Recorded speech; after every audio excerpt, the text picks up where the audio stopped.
Y bueno, y a la par de esa, la otra cara es la crisis alimentaria, ¿no?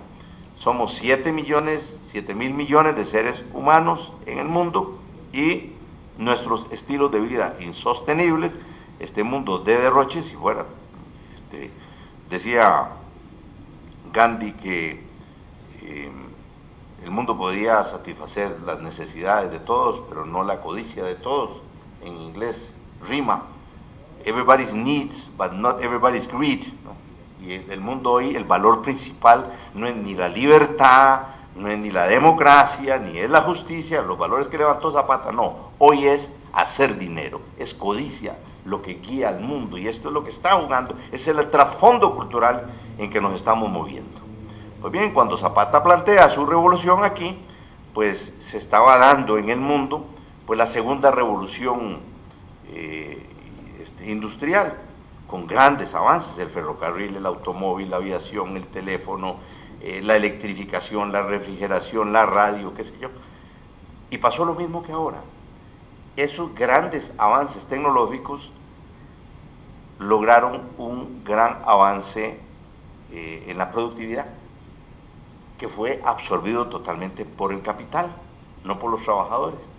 Eso infartó la economía mundial en 1929. Hoy está pasando exactamente lo mismo. Yo me puse a hacer unos números cuando me dio por escribir algunas obras, y creo que la primera la escribí hace 25 años, y me tocó hacer unos cálculos sobre la distribución del ingreso a escala mundial, usando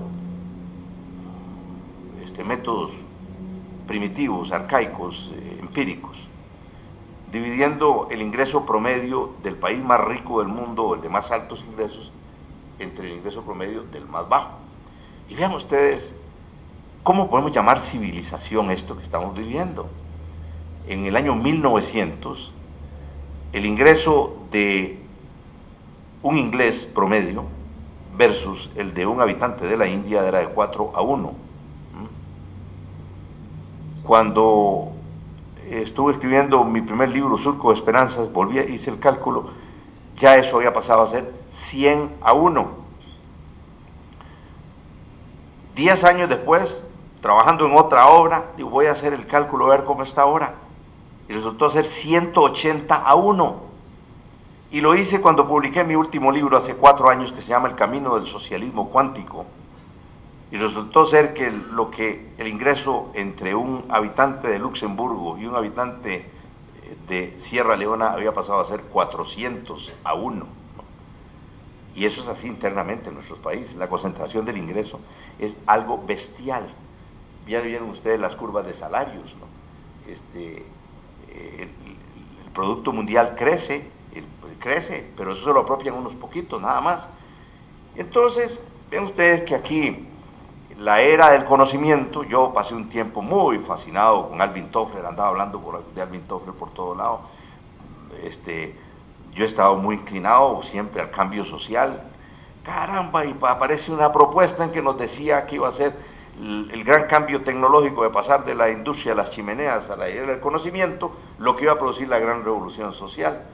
Esa era la tesis de Alvin Toffler. Bueno, pues no fue así, porque el ingreso se concentró a una velocidad contrario a lo que fueron sus pronósticos. Imagínense, matizando de nuevo lo que estamos. Hoy tenemos una crisis climática, a como está el mundo, en donde el 20% de arriba debe consumir el 80%, debe respetar el 80% del consumo mundial. ¿Qué tal logramos más justicia nosotros, no? Y hacemos que en este modelo, bajo este modelo, o este orden de esta cultura, el segundo quintil suba su capacidad de consumo, la duplique, el segundo quintil. Bueno, sencillamente se infarta el planeta, no alcanza, ¿no? Ni en alimentos, ni en combustibles, ni en nada. No es viable eso, ¿no? No nos equivoquemos, no es viable, ¿no? ¿Ah? Entonces aquí lo que hay es, entre crisis energética, apocalipsis ambiental, crisis alimentaria, crisis económica, pues lo que tenemos es una crisis de paradigma, ¿no? Total, como un todo. Y entonces es desde esa perspectiva en donde deberíamos analizar las cosas. Y hablando de México, y a propósito de esto, ya no voy a tener tiempo para leer todo esto, porque me llamó la atención de un discurso que hiciera Eladio Ramírez, que era en ese entonces presidente de la CNC, en Chile, en torno al NAFTA. Me impactó mucho, eso me llevó a Costa Rica a plantear una lucha a muerte contra el TLC. Tuvieron que hacer un fraude para ganarnos eso, un referéndum que el pueblo sin un centavo, sin medios de comunicación, sin nada, sacó el 48.4%, ¿no?, frente al más colosal aparato que se haya armado. Las cosas que yo escuché decir a Eladio Ramírez sobre el modelo de libre comercio, en lo que han caído todo, porque yo veía también a mucha gente de izquierda atenuando los efectos de lo que eso podía significar. Ya no me va a dar tiempo leer lo que dijo Eladio, pero sí voy a leerles lo que le escuché decir a Beatriz Paredes hace, no sé, poquito tiempo, 2 años tal vez, cuando me invitó. Yo estaba de presidente de la Internacional Socialista de América Latina, y en esa condición recibo una invitación para venir aquí a la toma de protesta. En Costa Rica le llamamos juramentación, como presidenta del PRI, y hizo un discurso, y bueno, dijo cosas muy interesantes, pero vean ustedes, voy a leer algunas para que vean ustedes la magnitud, o sea, dónde estamos parados, porque yo coincido con ella, y esto no es solo México, es toda América Latina y posiblemente todo el mundo que está dependiendo de estos grandes capitales. Dice: en la lisa democrática son los argumentos, el diálogo razonable y constructivo lo que puede provocar acuerdos, no las descalificaciones a priorísticas ni la negación para explorar otras vías. En medio de este ambiente de descalificaciones que dificulta el encuentro de algunas coincidencias, se hace envuelta una discusión sobre las llamadas reformas estructurales, o sea, todo el consenso de Washington y lo que teníamos. Permítanme emitir una opinión personal. Hay quienes sostenemos que detrás de la discusión superflua sobre reformas estructurales, lo que existe realmente es un debate sobre el destino de México. Por cierto, habría que recordar que este no es un debate reciente y se asemeja a una discusión que se da en diferentes latitudes. En el caso mexicano tiene más de 20 años de librarse, y más que una discusión entre los sectores políticos o entre los representantes sociales, empezó como un debate entre los tecnócratas financieros y los grupos de interés, en su incidencia en las élites de poder, con objeto de alinear el país a las recomendaciones del modelo económico derivado de la globalización y de la apertura de mercado. Estamos claros. Dice: lo que verdaderamente está en la polémica es si en la etapa de globalización económica y de articulación con América del Norte derivada del Tratado de Libre Comercio significa la renuncia a la rectoría del Estado Nacional en actividades estratégicas. Oigan esto, ¿no? Aquí que estamos hablando de subir el gasto público y reformar el Estado, perdón, hay que pedir permiso para hacer eso ahora, ¿no? Esos TLCs, eso es una constitución en sí misma, ¿no? Son una constitución en sí misma, es lo que dice. Y a la apertura para que la composición de capital en ella sea predominantemente extranjera o favorezca procesos monopólicos de origen diverso. La inevitabilidad de la inserción subordinada de la economía mexicana con un esquema irracional de concentración de ingresos en el modelo de globalización de América del Norte corresponde a un fatalismo histórico económico que renuncia a la imaginación y al valor que caracterizó a las generaciones de mexicanos de otro tiempo.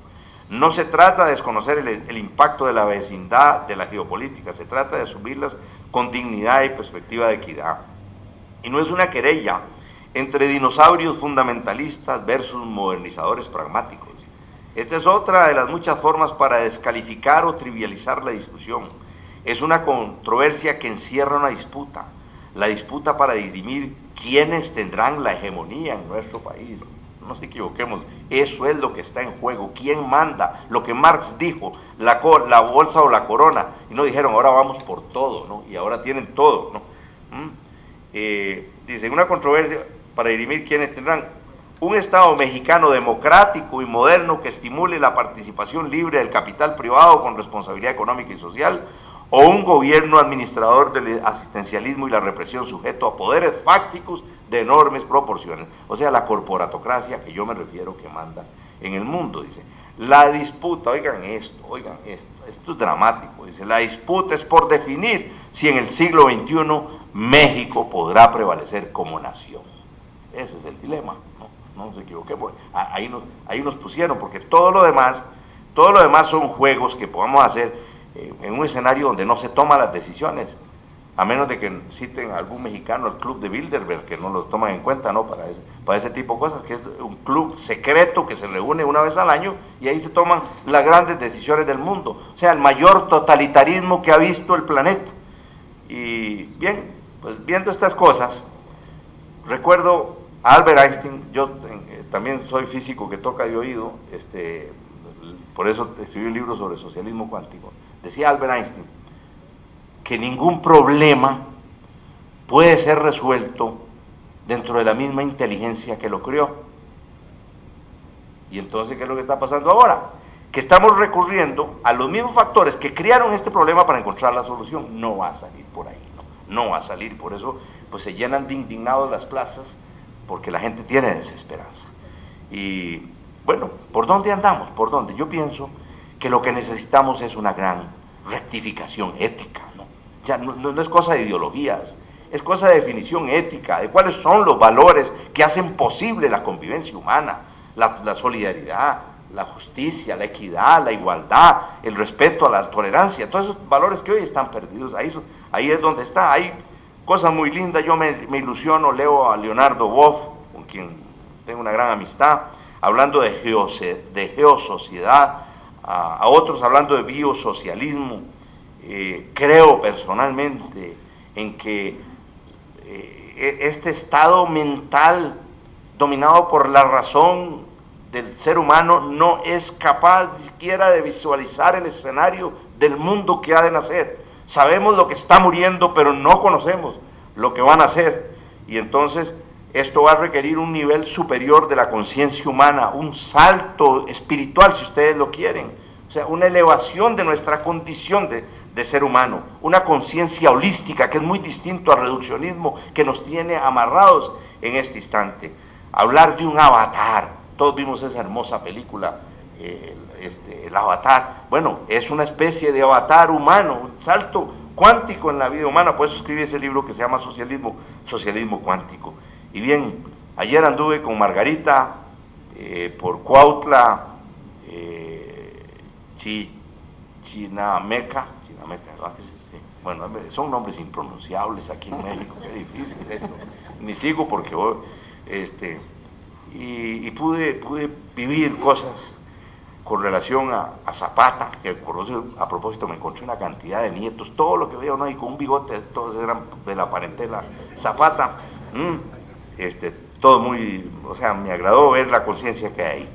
Y lo que puedo decir es de que no tanto de copiar aquellas ideas o aquellas propuestas, no, lo que tenemos que copiar es aquella ética, aquella moral, aquel valor, y que nos indignemos todos y reaccionemos como seres humanos ante la barbarie que tenemos ante nuestros ojos.